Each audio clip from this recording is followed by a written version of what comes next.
Welcome in, Hawks fans. It's your boy Bryce Lewis back again, but with a new show. Bleav in Hawks. Episode 1 is here, and now you know what we're doing. We're going to give you all of the latest coverage on Hawks news, breaking news, in season, everything.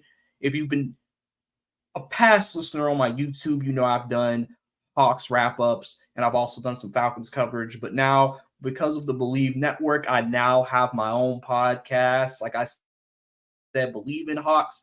If you're watching this through audio podcasts, Spotify, go ahead, shoot me a follow at Bricey_2K on Twitter. If you're watching this on my YouTube, the app is down below on the lower bar. And, we do here, baby. We talk about all things Hawks and try to connect the Hawks fan together so we can all just, have a really good basketball conversation, because that's all I've ever been about. It's just good basketball talk. And we're going to continue that here. One reason, I made this podcast is because I know, especially within the Hawks circles, there's not a lot of podcasts on the Atlanta Hawks. There's not a lot of shows that cover the team. You can find plenty of Lakers. You can find plenty of Knicks. You can find plenty of the Bucks. You can find plenty of the Heat. But how many real legitimate Hawks podcasts are out there?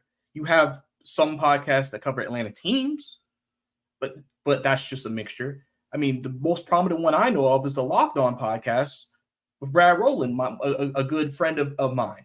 So, outside of that, I'm sure there's others too. I'm not trying to discredit anybody. I know there's other Hawks podcasters in the community, but you know what I mean? Like, just the options are not as much as other NBA teams. And I just want to use this platform to be able to give you guys Hawks coverage that y'all can rely on week after week and moving on forward. As of right now, probably drop about one show a week.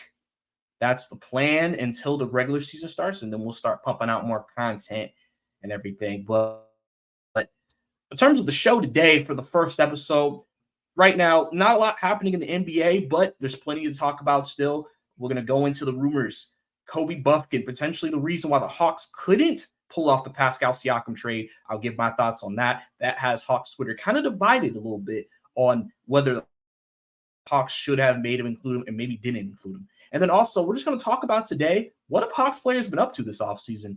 Trae Young, DeJounte Murray, Jalen Johnson, Bogdanovich, they've all been doing different things this offseason. So I'm just going to update you guys on what they've been doing if you haven't, been paying attention or being able to, see things on the internet about what's been going on with them. So, how we do. So let's go ahead and get right into it. Kobe Buffkin. So Michael Scotto, guy who, sports in the NBA. He's a podcast host and an NBA writer for Hoops Hype for USA Today. Made an article talking about a potential holdup to why Pascal Siakam was not traded. And one of the reasons is that he cited in the article was because Kobe Buffkin was not offered. The Hawks did not want to move off of Buffkin for Siakam. Apparently, it was around Hunter, AJ Griffin, a pick, and we've heard Toronto. A lot of the rumors this offseason was they wanted multiple young players, and the Hawks did not want to give him that second young player. And obviously, some people didn't want to give up AJ Griffin. Some Hawks fans are like, why are we even including AJ in that trade? Can we include someone else? Can we include Capella or somebody or somebody like that instead of one of them? Which, we've still been conflicting reports. Some people say that's not the case. Some people say that is the case. There's just a lot of different things. I personally think, we've heard so many stories. If you're a Hawks fan, you know what I'm talking about. All the stories, the rumors that you heard about what was going on, what the Hawks were doing, who was involved with the trade, what was holding the trade up. Oh, Pascal doesn't want to re-sign with the team, everything. And as far as I know, that's been the most consistent thing, is that Pascal Siakam does not want to re-sign with another team. He wants to stay in Toronto. People say this is really one of the first few times you actually have a player who doesn't want to get traded, but also the team may not want to pay him. But if he gets traded to a team that wants to pay him, he may not want to sign there either. It's kind of a weird situation, the Pascal Siakam situation. And to me, I know people have been on the side of if you want to be a winner, if you truly want to show that you are committed to winning and trying to compete for a championship, you make the trade, you move off some young players. It's not about the future, it's about the now. Go ahead, make that move, get Pascal Siakam, get your big three with DeJounte Murray, Trae Young, and Pascal, and see what happens, and hope that, take the chance that he may or may not resign after this year. And then you have some who are like, why would we give up our future? Why would we mortgage guys like that? Why would we give up Buffkin, who could potentially play more down the stretch in the next coming years? Why would we give up AJ Griffin, a guy that a lot of Hawks fans are high on? Why would we give him up? Potentially a really good player. Some people think AJ Griffin could be an all-star level player. Why would we give him up for a guy who doesn't want to play for more than one season here? Like, are we really like people are like, Siakam is a good player. He's an all-star player. But is he good enough to give up that much for 1 year? Because Pascal Siakam probably won't make the Hawks a favorite in the Eastern Conference. So it's like, is it really worth that type of move? In my honest opinion, I feel like this. I'm a big fan of AJ. I'm a big fan of Kobe. Obviously, in that trade, DeAndre probably would be moved just because Siakam might come in and fill his spot potentially, or they'll put Siakam at the 4 and move Bay to the 3. But I personally think that I wouldn't do it, and my reasoning is just because it's just too much to give up for a guy that will be on a 1-year rental. If Siakam gave an indication to the Hawks, if his agent, if something came out and was like, Siakam will resign with the Hawks for a long-term deal, then it's like, all right, that changes things. I'd be like, all right, yeah, I mean, if that's what it takes to get the deal done, then that's what it maybe takes to get the deal done. You make the deal, you do the thing, fantastic. But because that's not the case, I just don't know if you can make a move like that without some type of guarantee, without some type of promise of that. Because the one thing you also got to think about is you're trying to build a team to win now, but also that can be sustained. Sometimes teams, there's two different mindsets of winning. You either have a team that wants to build a winner and then is sustained for a long period of time, or you have a team that wants to build a winner and knows in 2 years we're probably going to be bad. In 2 years, I'm going to have to trade everybody. In 2 years, this team is going to be a jumbled mess. But in these next 2 coming years, I do think because of the moves I'm making, we can win a championship, and that'll be worth it. That's kind of similar to what Phoenix is doing. They're kind of like, we're not worried about 3-4 years from now. We expect to win this year. We expect to win next year probably. They expect to be a championship team. But you have Denver, who has right now built a sustainable winner.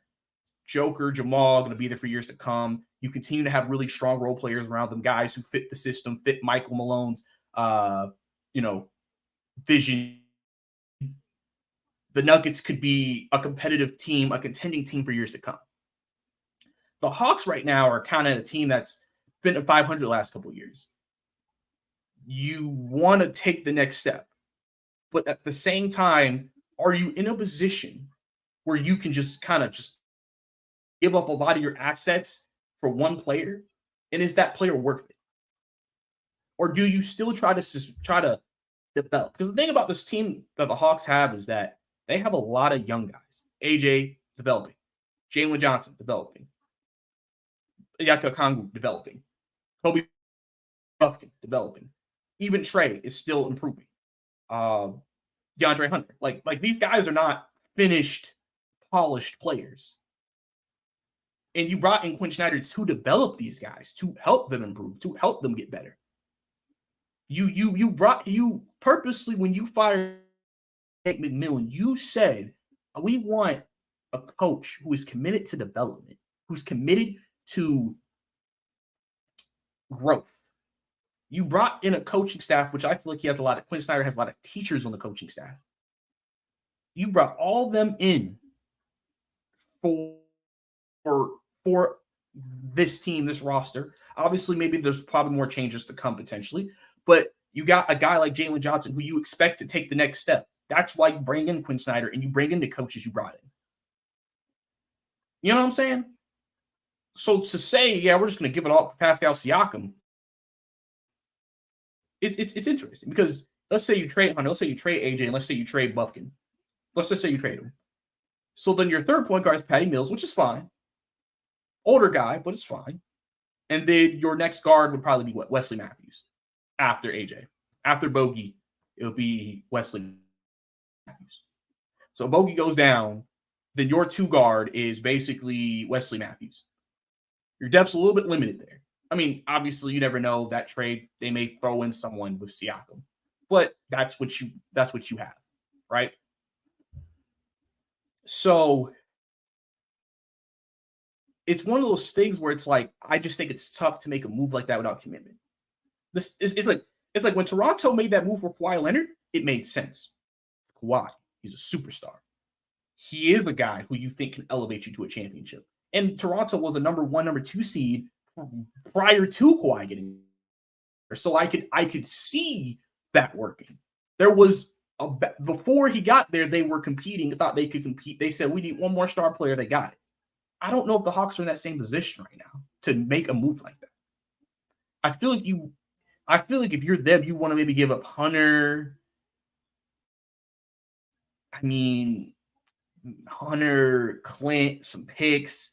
I mean, this is where I maybe want to get a third, fourth team involved so they can maybe give up some players. So then you don't have to give up your young guys. That way, Toronto can get what they want. They're getting starters back and they're getting young players. And then you can get a player that you think can elevate you.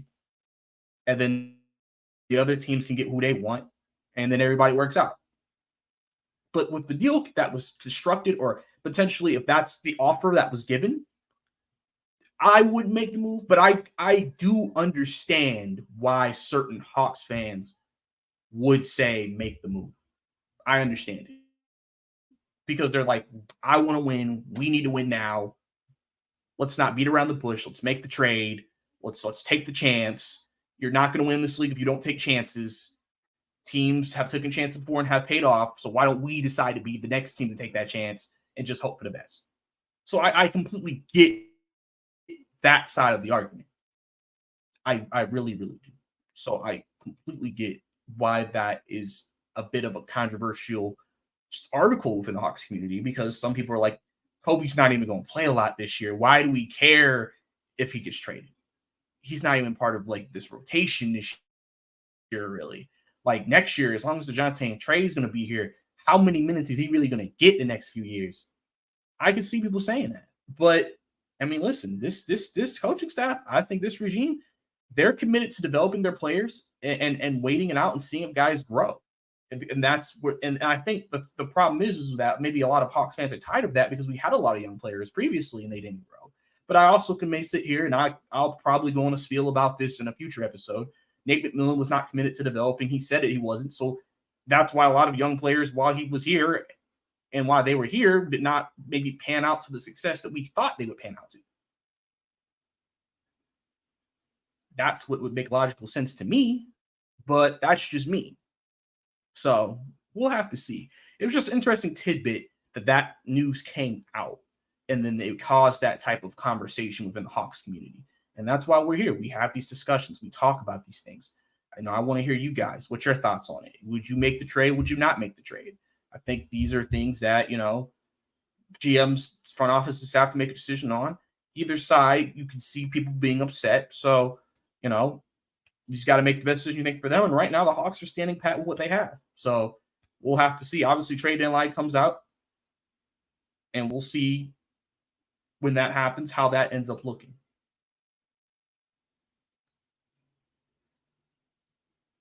Now, on to the next part. On to the next thing. What have Hawks players been up to this offseason? I feel like we've all seen a lot of videos. Jalen Johnson in the gym going one-on-one with Obi Toppin. He's been working on his game. I feel like after last year, at the end of the year, I feel like Quinn Snyder and Landry Phillips said, Jalen, you're going to have a bigger role next year. Now, whether he's going to be the starter, we're not sure. They traded John Collins earlier this offseason. that we don't know who the starting four is going to be. Could it be Jalen? Could it be Shanique Bay? We don't know.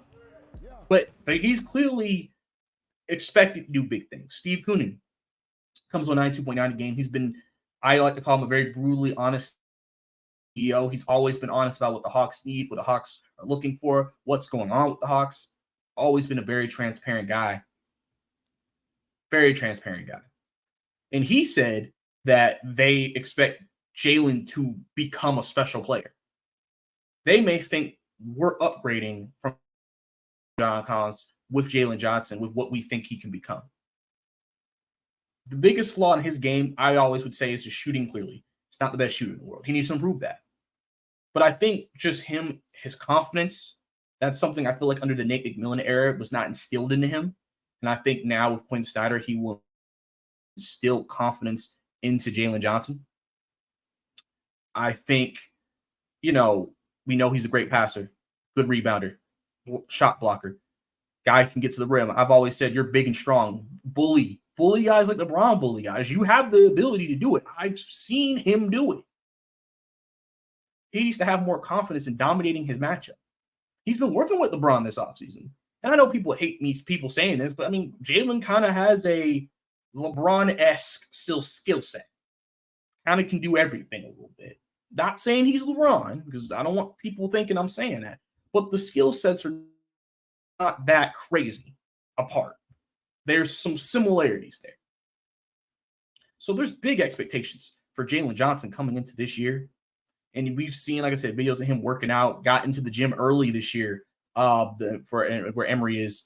And like I say, he's been working out with guys, just trying to improve his game, trying to improve what he's doing, trying to get better at other things. And that's big for him. I mean, Hawks Twitter's posted videos of him.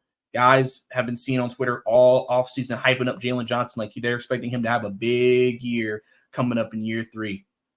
Year 3, Jalen Johnson, everybody.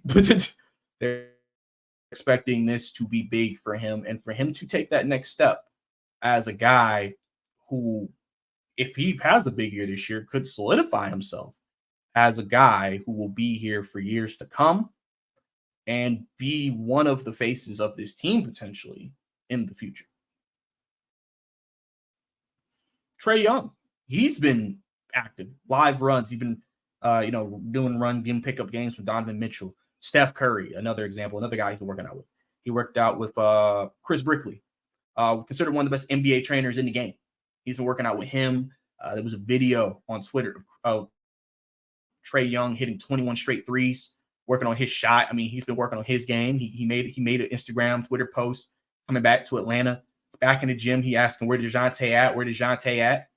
He seems locked in. I mean, Trae Young, I mean, honestly, if you follow Trae Young the last few years while he's been with the team, he's always working out a lot of the time. He started a podcast this summer too, off the point. From the point. And he's been a guy who I feel like came off a very difficult year for him. It was a very challenging year. You had all the Nate McMillan rumors with him and Nate maybe not getting along. Trae had some stretches of basketball that weren't his best. He was struggling with his shot at times.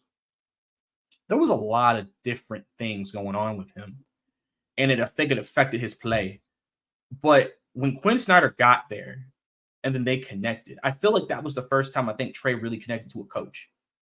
I think that was the first time Trae was able to truly feel like I have a person who's in my corner. You've heard Trae's dad say, Quinn Snyder is going to be the best thing for my son. Woj has said Quinn Snyder is going to be the best thing for Trae Young. Because they feel like he will get the most out of Trae. And I truly think everybody trying to put Trae in all these trade rumors. Trae going to want to go to LA. Trae going to ask out. I personally think Trae Young is excited. He's excited to work with Snyder, excited for him to put his system in, excited to see how this looks. Now, yes, if the Hawks end up being like they've been the last 2 years, I would not be surprised if Trae does get to a point where he's like, I'm going to need to ask for a trade. I'm going to need to ask to leave. I'm going to need to ask to go. Because then it's like that's 3 straight years of just underwhelming. But if this team makes an improvement and he has a career year or has an even better year than he's had in his previous seasons, I don't see Trae Young asking. And Trae Young, I'm sure, like everybody else, Quinn Landry sat down with him and said, listen, we want you to improve these things. We want you to get better at these things. And these things will make you a better player. And Quinn knows, is like, I will do everything in my power to set you up so you can be the best player you can be for us. And I think that is something that has resonated with him, has resonated with Trae. And he's excited to see what this looks like. Like I'm excited to see what the entire team looks like under Snyder's coaching staff and full system. So Trae, he's been putting in work, working with different people, trying to improve his game, which he always tries to do, stay in good shape, and just tries to keep himself ready and locked in and ready to go. Because, like I said, training camp's going to be here before you know it. Got preseason games coming up, and Trae's going to be ready and locked in and ready to go. So really excited for him. DeJounte Murray, I mean, he's been in the gym since the season ended. I remember after the Boston series, that man was like a day or two later in the gym. Basketball is like his life. Like, that's how he relaxes. That's how he vibes. That's how he decompresses. That's how he, that DeJounte basketball hoop is him. So he's been constantly working on his game, constantly in the gym, constantly improving. I'm sure they talked to him about what they want him to improve. I felt like with DeJounte during the year, DeJounte was looking for an identity on this team. Because I felt like when you had 2 point guards, it was like, so who's the point guard on this possession? Who's the point guard here? Who's like is it me? Is it you, Trae? And I feel like when Quinn got there, I felt like I noticed this. I feel like Quinn was basically like, DeJounte, when you and Trae on the floor, you're the 2 guard. So you shoot that you shoot. Your first objective is to score the ball. And then when Trae comes off the floor, then you become a true point. Don't worry about who's going to handle. Especially if Jalen Johnson is in the lineup. Like, we got 3 guys who can run the offense. Listen, the last thing I need you to do is worry about who handling the ball, who going to set the play. Just run whatever is called. Probably have a score first mentality, and things will work out. I mean, DeJounte, he's in every league. He's in leagues in Washington. He's playing. I think he went somewhere with Muhammad Gay. I think he played in one league with him. DeJounte's been all over the place. He has been in a lot of different leagues. He like I said, he did love hoop. I mean, obviously he wasn't doing what he did last year, with Apollo and all that, where he was just, kind of goofy on the floor. I mean, I think he's absolutely hilarious, if I'm being completely honest with you. I think DeJounte's a very funny guy. But he also got that dog in him, which you need, which again, I mean, the Hawks haven't really had a guy with dog in him since Solo. So, I mean, I don't hate, obviously you don't want his shenanigans to cost the team, but at the same time, it's like I don't really have a problem with it. I mean, because if he has to play with that chip on his shoulder for him to be successful, then go ahead and play with that chip on your shoulder. If that helps you become more successful, I have no issue, no problem whatsoever. That works completely for me.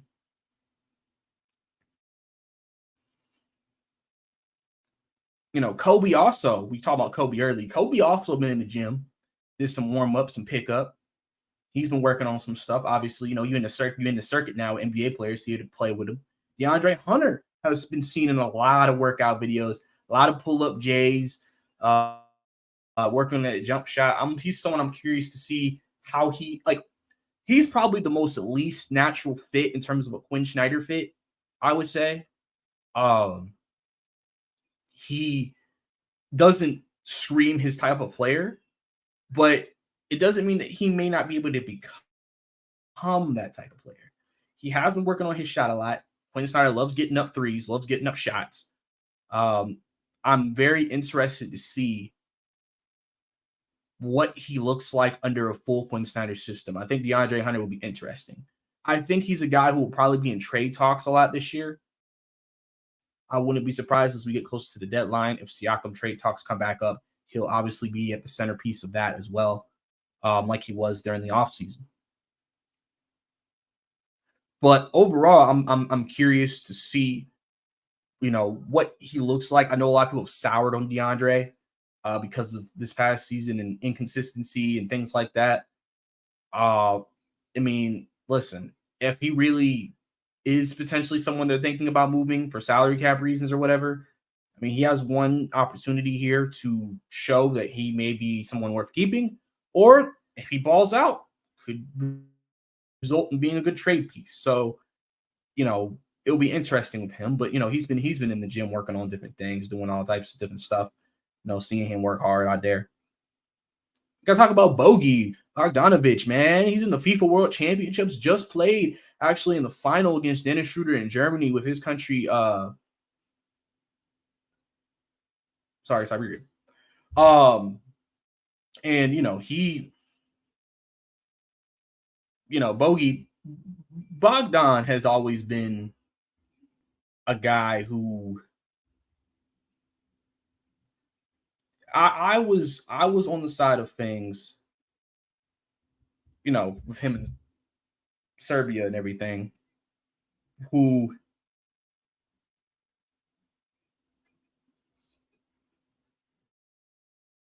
really believed he was the right choice over Kevin Huerter.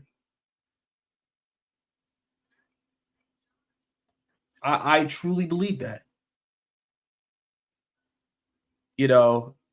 He, to me, was just more consistent than Kevin. People forget during that 2021 run, he was the second option. When Trey needed someone to come with him, Bogdanovic came with him. He gave him 25 if he needed it. Bogdanovic, whenever the Hawks would blow teams out, it was because Bogdanovic would hit two or three straight threes in a row during a barrage.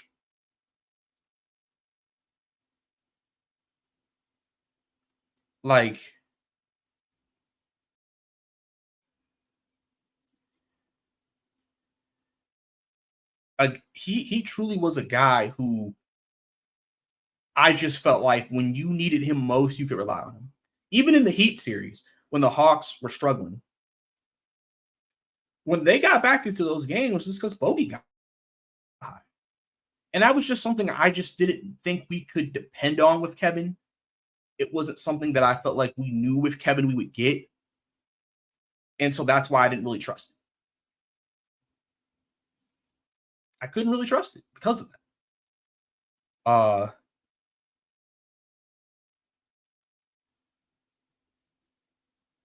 It's one of those things where he could be a key. He's a key bench player just anyway, but he's a guy who could be a key for this team because of his shooting. He is a Quinn Snyder guy. I expect him to have a big year. I know some people are wondering how much we're going to play him at the beginning of the season because he played in the World Championships. You don't want to put too much on his knee.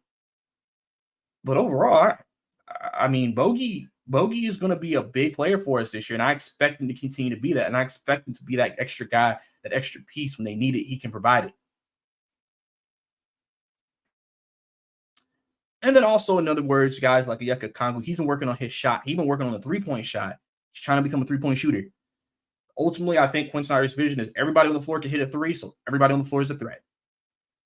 So he's been in the gym. He's coming into a big year, going into his contract year, basically. And Hawks have to make a decision if they're going to extend him. Contracts you saw guys like Naz Reid get and other things may be deals that may be something that could be the range for him. That'll be interesting. So some very interesting things I think are afoot here. Everybody's been working hard. I think they're all getting ready for camp, which is, like I said, in a month.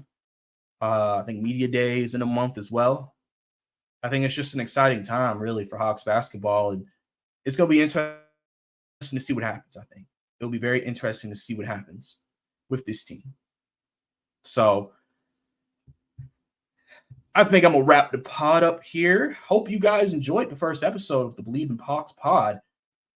It's your host, Bryce Lewis. Like I said, if you want to follow me on Twitter, Bricey_2K, BRICEY_2K for all my latest Hawks takes. Also subscribe to my YouTube if you're watching this on YouTube or want to find my YouTube. You can just look at Bryce Lewis or look at Bleav in Hawks or look at Atlanta Falcons. I also do that content as well. So really enjoyed this conversation. Really hope to continue this up. Continue to give you guys great Hawks content as the season starts, as the season goes on, and even after that, hopefully for time's sake. So really excited, guys. Glad you guys tuned in, gave me an opportunity to be part of your day. I will see you guys next time.